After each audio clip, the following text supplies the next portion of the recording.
bago ako nakakilala sa Panginoon, napaka mahiyain ko. Hanggang ngayon naman. Kaya lahat kami yata sa pamilya, puro kami inverter.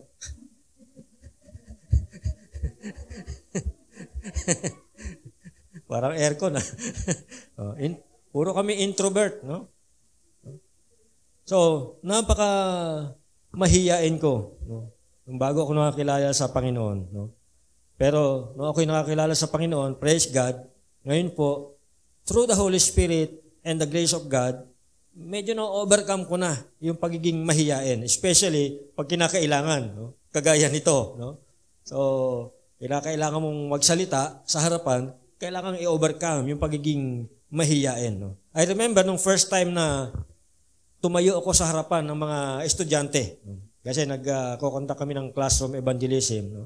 So, ano ito? So, yung mga teachers dito, kung may opportunity sa klase nyo, magandang i-grab ito at gawin natin na ma-share ng gospel yung mga estudyante. So, ginagawa namin noon, may mga kilala kami mga teachers na Christian.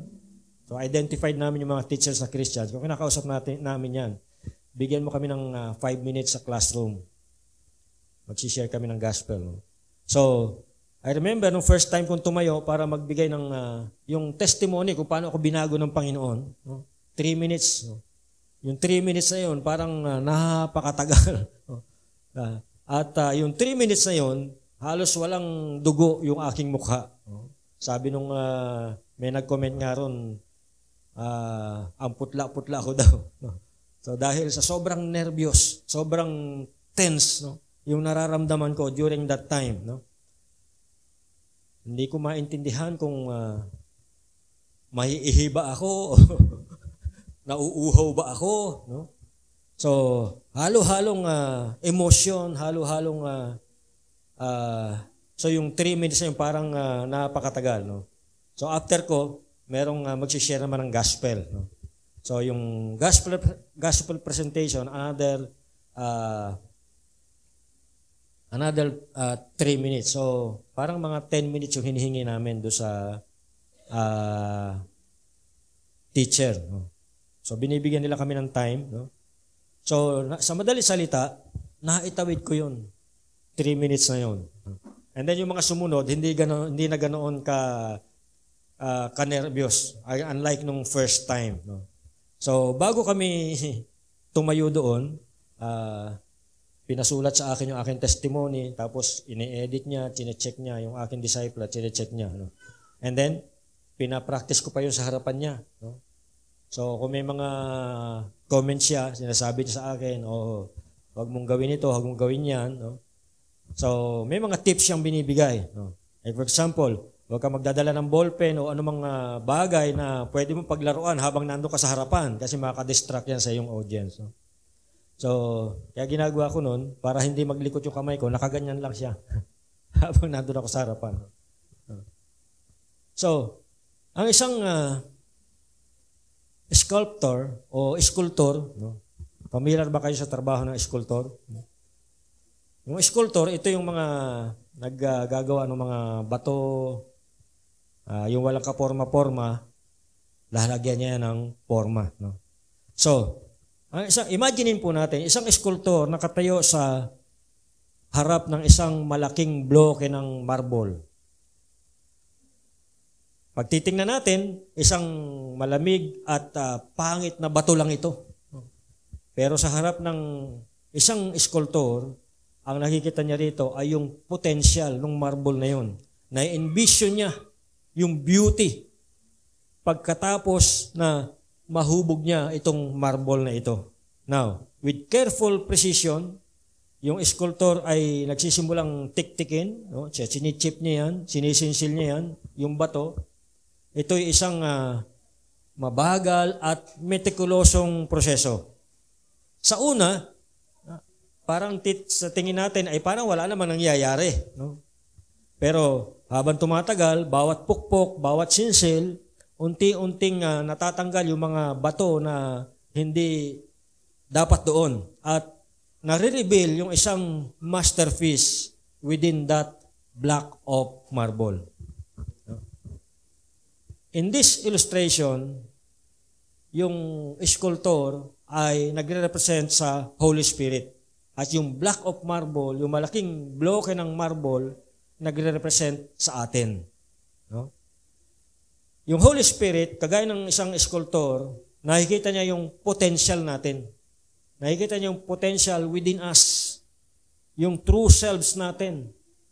Yung ating sarili, nakikita ng Holy Spirit kung ano ang intensyon ng Diyos sa atin, kung papaano tayo originally nilikha ng Diyos. So, by renewal, the Holy Spirit begins to enter our lives, chipping away all the things that don't belong in our lives. For example, yung ating sinful habits, yung ating mga negative thoughts, and anything that keeps us from reflecting Christ. So yung prosesong ito, the process of renewal, madalas ay mabagal and it requires patience. Kaya kinakailangan maging patient tayo. Sometimes, hindi natin nakikita agad yung resulta. No? But the Holy Spirit is always at work. Hinuhubog niya tayo, nire-reshape niya tayo, nire-renew yung ating isipan, nire-renew yung ating puso, at tinutulungan niya tayo to become the person God wants us to be. The Holy Spirit helps us to become the person God created us to be. Kagaya ng isang sculptor, yung masterpiece ay unti-unting nahayag through persistent work. So, we are renewed by the Holy Spirit and we are becoming more and more like Christ each day. Ito po ay isang transformation that reveals the beauty of God's grace and power in our lives. Sabi nga, we are a work in progress. No? Ang Banal na Espiritu ay patuloy na kumikilos sa ating buhay at patuloy na tayong binabago unti-unti, araw-araw. No?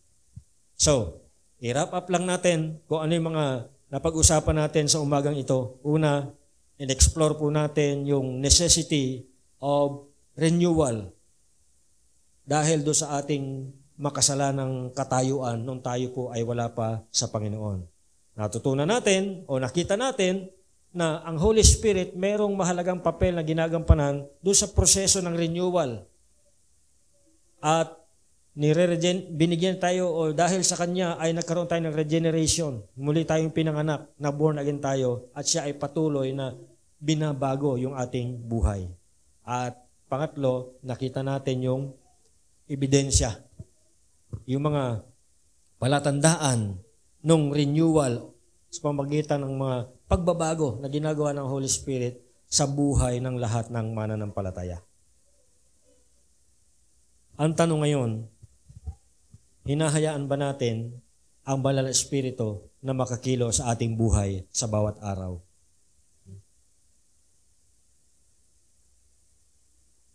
Hinahayaan ba natin ang Banal na Espiritu na magsimulang baguhin ang ating buhay? Ito pong tanong na ito ay pagbulayan natin. Baunin natin pag-uwi natin sa ating mga bahay. Kung ang inyong sagot ay oo, maganda po yan, pagpatuloy po natin. Kung ang sagot ay hindi, then it's about time, simulan natin na hayaan natin ang Banal na Espiritu. Isuko natin sa Kanya yung kontrol ng ating buhay at hayaan natin siyang malayang makakilos sa ating buhay at patuloy tayong baguhin sa bawat araw. Tayo po ay manalangin. Buksan po natin yung ating puso sa pagkilos ng Banal na Espiritu at hayaan natin na i-empower niya tayo na tayo po ay makapamuhay ng isang buhay na binago ng Diyos at nagbibigay lulahati sa Kanya. Tayo po ay manalangin. Salamat po, dakilang Diyos, sa umagang ito. Pinupuri ka namin. Nawa nga po, Ikaw po ang siyang patuloy na kumilos sa aming mga buhay. Ina-acknowledge po namin, kinikilala po namin na every time kami po ang masusunod sa aming buhay, kami po ay nagkakasala sa inyo, Panginoon. Salamat po dahil kapag kami po ay lumapit sa inyo, sa inyong salita ay nagsasabi na kung kami po ay hihingi ng kapatawaran sa aming mga kasalanan, kami po ay inyong patatawarin. Patawarin niyo po kami sa mga pagkakataon na kami po ang nasusunod sa aming buhay sa halip na ang Banal na Espiritu. At sa oras nga po ito, Panginoon, hinahayaan namin, isinusuko namin ang aming buhay sa kontrol ng Banal na Espiritu. Fill us with the Holy Spirit as you commanded us to be filled, and as you promised in your word that you would do it if we ask in faith. Salamat po, Panginoon, sa kapuspusan ng iyong Banal na Espiritu. Nawa nga po sa bawat araw ng aming buhay, kami po ay laging magpapasailalim sa kontrol ng Banal na Espiritu. At kami po ay mamumuhay ng buhay na niloloob nyo na aming ipamuhay. Salamat po. Ito pong ang dalangin sa pangalan ni Jesus. Amen. Hallelujah. Magandang umaga sa ating lahat at salamat sa mga mensahe na ating napakinggan. Hallelujah. Praise God, Lord. Hallelujah. Napakagandang mensahe yon patungkol sa Holy Spirit. Kaya kahit sino naman kung makaharap talaga sa marami, kinakabahan talaga. Ako nga, may edad na, kinakabahan pa rin eh. Talagang ganun talaga ang tao eh. Sa totoo lang talaga. Praise God, hallelujah.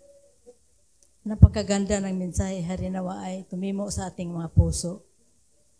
At minsan pa, masaulo din natin dahil kailangan talaga salita ng Diyos, masaulo natin.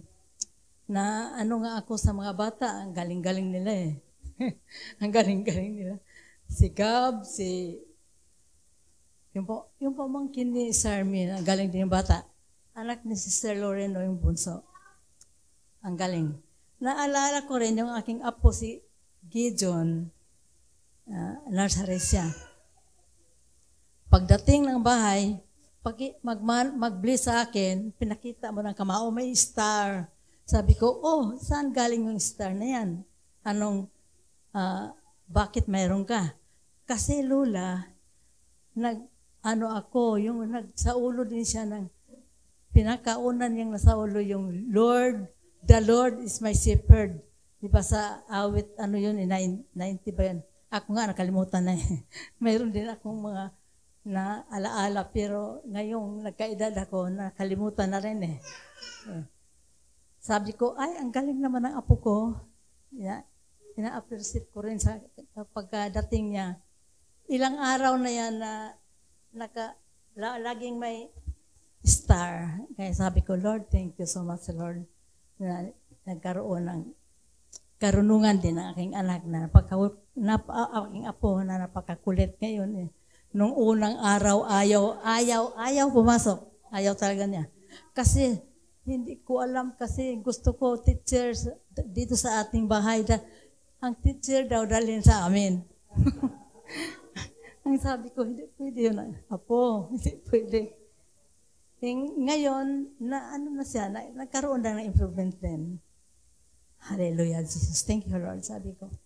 At ngayon, dadako naman po tayo pala sa ating mga kaloob, mga ikapo sa oras na ito. Mayroon lamang akong mabasahin sa Lumang Tipan. Maiksi lang ito, ngunit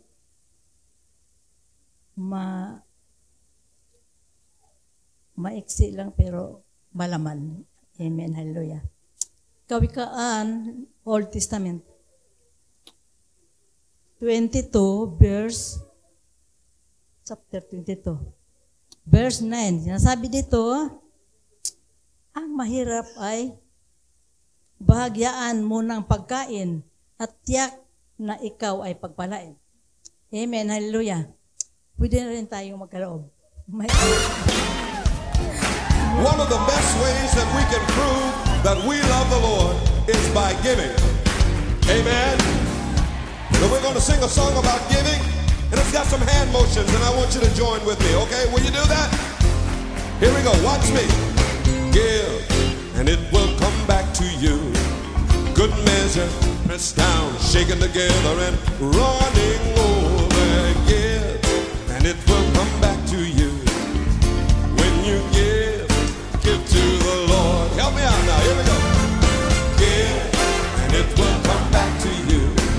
Good measure, pressed down, shaken together, and running over. Give, and it will come back to you. When you give to the Lord. Praise God. Tayo po ay manalangin. Hallelujah. Praise your name, Lord Jesus. Hallelujah. Lord, salamat sa umagang ito. Salamat, Lord, sa mga kaloob, Panginoon, na mayroon sa harapan, Panginoon. Magpalain mo po, Panginoon, ang lahat ng mga nagbigay, O Diyos. Lahat, Panginoon, ano man ang kanilang mga pagkitaan, sila man na may negosyo. Lord, Panginoon, palaguin mo po ang mga sa ganun, Panginoon. Patuloy silang magamit, Panginoon. Ano man ang pangailangan, Panginoon, Lord Jesus. Magpalain mo, makamay na patuloy na bukas na magbigay, Panginoon. Lalo na Panginoon, mahirap at nangailangan ng tulong, O Diyos. Karinawa ay matulungan naman namin kahit munti malamang ng kaloob, O Diyos, ay meron. Hindi mo naman tinitingnan, Lord, malaki man yan o maliit, marami man yan o konti, ngunit hindi mo yan binibilang tayo. Basta galing sa aming kalooban, O Diyos. At tunay, Panginoon, na kami ay tumutulong sa mga mahirap o lalo na po sa aming church, Lord Jesus, hallelujah. Manggagawa, Panginoon, dito, Panginoon. Salamat, O Diyos, sapagkat sila, Panginoon, ay binigyan mo ng pagkakataon, Panginoon, na makilala ka, O Diyos, lalo na Panginoon, ng banal na Espiritu Santo, na siya nagturo sa atin ng kabutihan. Lord, salamat, Panginoon, sa mga Holy Spirit, Panginoon. Karinawa ay lagi kami saan ang kami magpunta, ay hindi kami pabayaan. Lalo na, Panginoon, kung ano man ang aming hinahawakan na aming mga kamay, aming at tinatapakan na aming mga paa. Lord, ingatan mo, proteksyon na, Panginoon. Lalo na, Panginoon, ang mga sasakyan, O Diyos. Proteksyon na, Panginoon, likuran, harapan, tagiliran, kung may biyahe sila, Panginoon, na hindi magkasakyan, hindi magkabangga, sapagkat may proteksyon ka. Salamat, Panginoon, sa iyong banal na Espiritu Santo, na siyang nakapagpabago sa aming isip at puso. Lord, salamat sa umagang ito. Ang lahat ng ito ay binabalik mo ng papuri. Salamat. In Jesus' name I pray. Amen. Hello everyone and welcome to our church. Nagpapasalamat po ako sa bawat isa na naririto. Salamat sa inyong pagpunta rito and we appreciate ang bawat isa. At ina-appreciate ko rin ang mga leaders sa araw na ito sa call to offering yan. Si Nanay Lemmy Venus, salamat po sa inyong pag-lead sa amin sa call to offering. And also, sa ating pag-lead ng praise and worship, sa ating song leader, at the same time, siya rin po ang ating call to worship, si Sister Jenny Taton. At ang backup po, si Vanessa Asas at si Ate Lay Galito. Guitarist po si Jermaine, keyboards si LJ, sa drummer naman po si Jasper. At ang nag-devotion kanina si Monica, si Ma'am Monica Fernandez. Sa next Sunday naman po ang ating scripture reading si Luis Malang. Call to offering naman si Pastor Vlad Venus. Okay. Next. Siya ang speaker. Mag-assign na lang po ako ng iba. Prayer meeting natin every Wednesday at 8 p.m. So, muli inaanyayahan ko po kayo na dumalo sa ating pagtitipon sa ating prayer meeting. Youth Connect, boys, Saturday at 5 p.m. Sa mga girls naman, Sunday at 5 p.m. Binago na po, no? Hindi na Sabado, kundi sa mga girls na nililid ni Ate Cathy ay sa Sunday, every Sunday na at 5 p.m.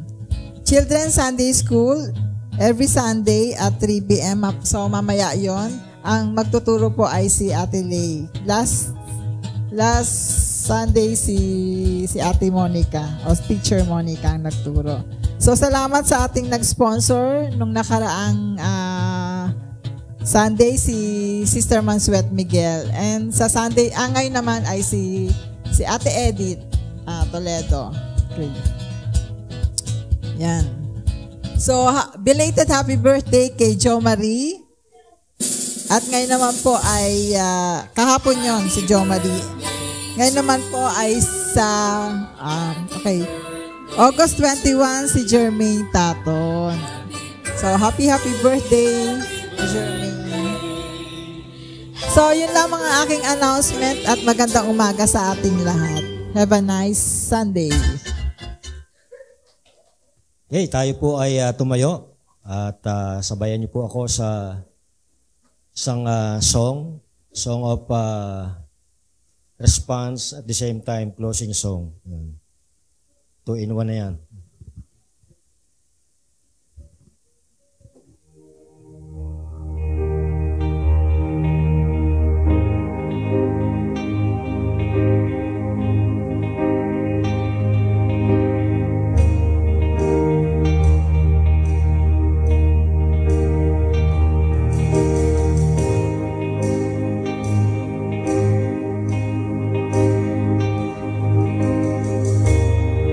There's nothing worth more that could ever come close.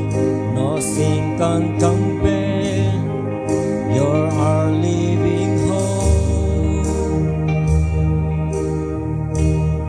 Your presence, Lord.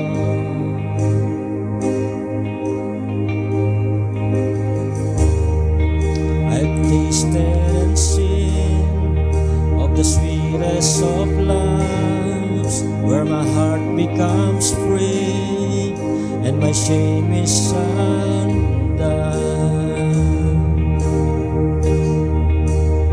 Presence, Lord.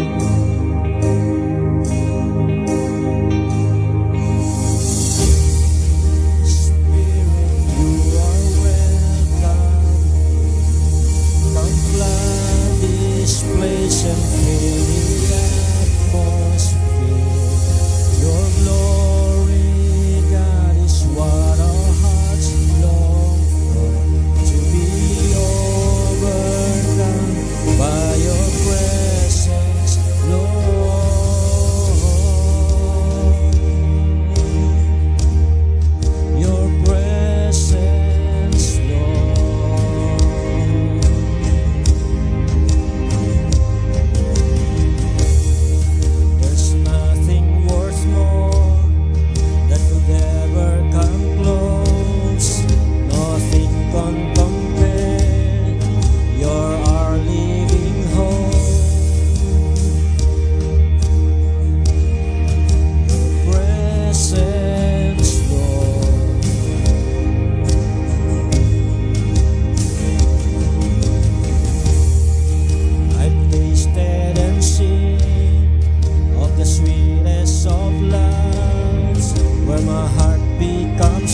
Hallelujah. Salamat po, Panginoon, sa natapos naming pananambahan sa araw na ito. Ikaw po ang aming patuloy na itinataas at dinadakila sa aming kalagitnaan, Panginoon. Nawa nga po ay patuloy pong magministeryo ka po sa aming mga buhay, sa mga darating na araw, Panginoon, sa mga susunod na araw. Ikaw ang patuloy na manguna sa aming buhay, Panginoon.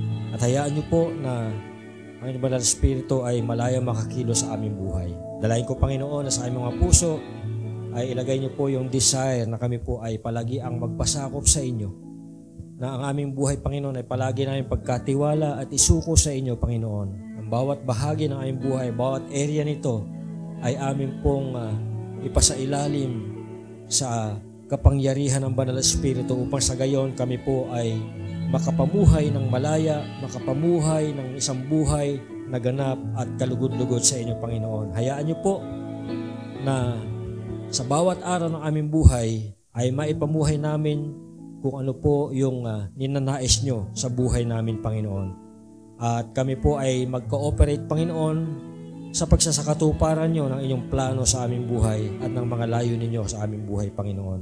Dalayan ko, Panginoon, na kayo nga po ang siyang magbibigay sa amin ng kalakasan, kapangyarihan at wisdom, Panginoon, na sa bawat araw ng aming buhay, kayo po, Panginoon, ay maluwalhati at maitaas. At kami po ay maging magandang patotoo sa lahat po ng aming nakakasalamuha, nakakasama sa bawat araw, Panginoon. Dalayan ko, Panginoon, bilang mga tagasunod po ninyo, makita po sa amin yung pong buhay ng Panginoong Hesukristo, na kayo po ang mag-reflect sa aming buhay, Panginoon. Araw-araw, Panginoon, baguhin niyo po kami at nawa ay patuloy po kaming magiging katulad ng inyong anak na si Kristo. Pagpalain niyo po ang bawat isa, katagpuin niyo po ang pangangailangan ng bawat isa sa amin, Panginoon. Sa inyo po na aming pinagkakatiwala yung pong aming mga concerns, mga worries, and mga needs, Panginoon. Dahil sa inyo, Panginoon, nakatitiyak po kami ng lahat ng ito ay magkakaroon ng katugunan, Panginoon. Salamat po. Naway lubusan kayong pabanalin ng Diyos na siyang nagbibigay ng kapayapaan at naway panatilihin niyang walang kapintasan ang buo ninyong katauhan, ang Espiritu, kaluluwa at katawan hanggang sa pagparito ng ating Panginoon Jesucristo. Sumainyo nawa ang pagpapala ng ating Panginoon Jesucristo. Amen. Amen. Amen. Amen.